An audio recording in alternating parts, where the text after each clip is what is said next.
Hello, welcome to LifeVerse, Bible Verse Your Life. Today we will be studying from Luke 4 verse 12 and 13. Let's read it. And Jesus answering said unto him, It is said, Thou shalt not tempt the Lord thy God. And when the devil had ended all the temptation, he departed from him for a season.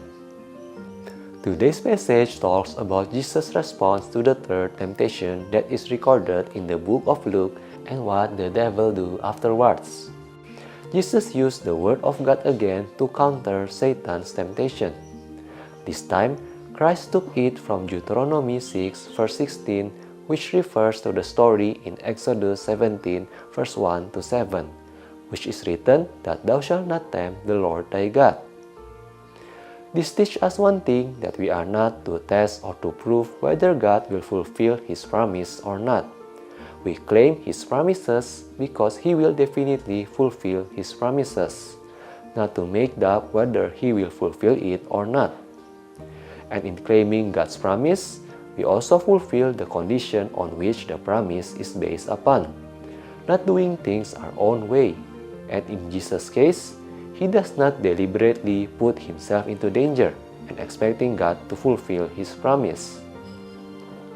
When God promised that He will take care of us, it does not mean that we can just lazily not doing any work and then expecting food to come by itself because, well, God cares for us. Or when God promised that His plan is the best for us, it does not mean that we should not study for our examination, expecting that He will give the plan that is best for us. Or when God promised that He will protect us from danger, it does not mean that we should plunge ourselves into unnecessary danger by, for example, disobeying safety protocols and then expecting, oh, it's okay, God will deliver us from danger. Ask God, my friends, that He gives you faith that claims God's promise and also fulfill the condition upon which the promise is based upon, not upon presumption, which claims God's promise but use it as an excuse for transgression, doing or justifying our own ways.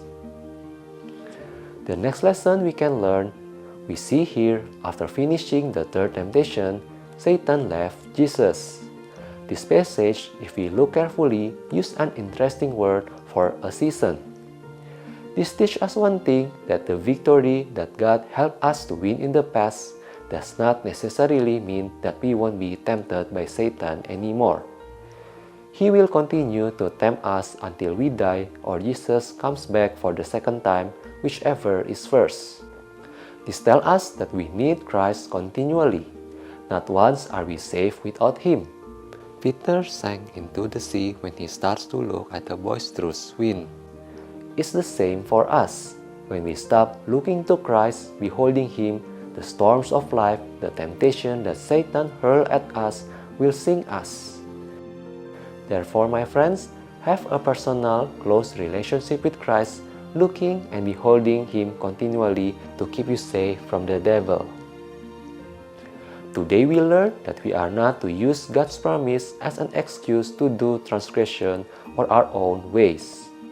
When we claim His promise, we believe He will fulfill it, and we also fulfill the condition upon which the promise is based upon. And we also learn that we need Christ continually, looking and beholding Him continually as the only way to keep us safe from the devil. Today, I invite you, my friends, to ask God and decide, Lord, I want to have a personal and close relationship with You. I want to be closer to You by having more time to pray and study Your Word. I want to look at You, behold You continually. Give me Your grace and help in this decision. And this is the confidence that we have in Him, that if we ask anything according to His will, He heareth us.